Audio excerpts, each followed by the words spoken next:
আমরা একটা সুন্দর ম্যারাথন করলাম, যেখানে 10,000-এর উপরে ম্যারাথনাররা ছিলেন, দেশি এবং বিদেশি। এখানে উদ্দেশ্য জয় পরাজয় নয়, উদ্দেশ্যটা ছিল যে দেশ এবং জাতিকে এই ফিজিক্যাল অ্যাক্টিভিটিসের মধ্যে অন্তর্ভুক্ত করা।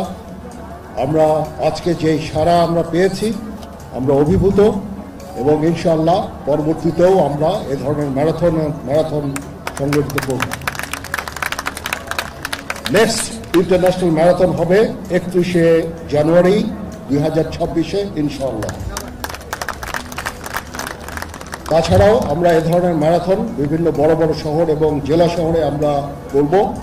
সেখানে আমরা লোকালদের সাথে নিয়ে আমরা এই ম্যারাথন করব, এবং আমি নিশ্চিত যে আমরা যদি একটা সুস্থ সবল জাতি পাই, এটা দেশ এবং জাতির জন্য একটা বড় কাজে দিবে, এবং আমরা একটা সুস্থ একটা নেশন আমরা দেখতে চাই।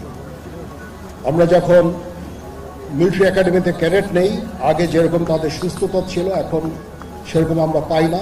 এটা একটা বিরাট কারণ হচ্ছে যে আজকালকার ইয়াং জেনারেশন হয়তো ফিজিক্যাল অ্যাক্টিভিটিসে এত জড়িত না, কারণ আমাদের মাঠের সংখ্যাও কমে গেছে। খেলার যে সমস্ত সুযোগ সুবিধা খেলাধুলা করার, দৌড়ঝাঁপ করার, সেটাও কমে গেছে। এই জন্য আমরা উদ্যোগ নিয়েছি সারা বাংলাদেশে এই ম্যারাথনের মাধ্যমে এই ইয়াং জেনারেশনকে আমরা এটাতে সম্পৃক্ত করব। আজকে যখন আমি আসছিলাম, আমি দেখে খুব আনন্দিত যে আমি অনেক পরিবারকে দেখেছি তাদের ছেলে মেয়ে সহ এই ম্যারাথনে অংশগ্রহণ করেছে। সুতরাং এখানে জয় পরাজয় বড় না, এখানে অংশগ্রহণটাই বড় ছিল, এবং ইনশাল্লাহ এ ধরনের প্রয়াস আমরা সামনেও জারি রাখব।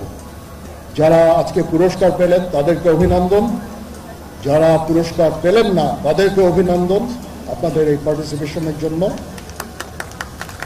আমি আজকে একটু তাড়াহুড়া করে এই প্রাইজ ডিস্ট্রিবিউশনটা করলাম, কারণ দেখলাম যে আমাদের যারা মেইন হিরো, যেই স্পন্সর, যাদের অর্থে আজকে আমরা এই ম্যারাথন করলাম, ওনারা রোদে কষ্ট পাচ্ছেন। আমি ওনাদের কষ্ট দিতে চাইনি, পরে দেখা যাবে যে ওনারা পয়সা বন্ধ করে দিয়েছেন আর এ ধরনের ম্যারাথন করা সম্ভব হবে না। তো সেই ভয়ে আমি খুব তাড়াতাড়ি এই অনুষ্ঠানটা শেষ করলাম। আমি জানি রোদে আপনারা অনেক কষ্ট পাচ্ছেন, কিছুই করার ছিল না, কারণ এই ম্যারাথন শেষ হতে হতে প্রায় 11টা বেজে গিয়েছিল, 10:30, 11টা। 42 কিলোমিটারের যারা, তারা এখনও মনে হয় আসছেন। তো এই জন্য এর আগে এটা করা সম্ভব ছিল না। আগে যদি করা সম্ভব হতো তাহলে আরও ভালো হতো, এত রোদ আর হয়তো আমরা পেতাম না। তারপরেও সবাইকে ধন্যবাদ জানাচ্ছি, এবং প্রিন্ট এবং ইলেকট্রনিক মিডিয়ার সদস্যরা আছেন, ওখানে ভিডিও করছেন, দেশ এবং জাতিকে আমাদের এই ক্ষুদ্র প্রয়াসটা পৌঁছে দেবেন, তাদেরকেও আমি ধন্যবাদ জানাই, আমার কৃতজ্ঞতা জানাই। আমরা দেশ এবং জাতিকে একটা সুস্থ দেশ এবং জাতি চাই, এবং এই ম্যারাথনটা সারা বাংলাদেশে আমরা ছড়িয়ে দিতে চাই। আমরা চাই দেশ এবং জাতি আমাদের এই প্রয়াসে অংশগ্রহণ করবে। আমরা সবাই ভালো থাকব, সুস্থ থাকব, শান্তিতে থাকব, নিরাপত্তার সাথে থাকব, সেই আকাঙ্ক্ষা করে আমি আমার বক্তব্য শেষ করছি। সবাই ভালো থাকবেন। আল্লাহ হাফেজ।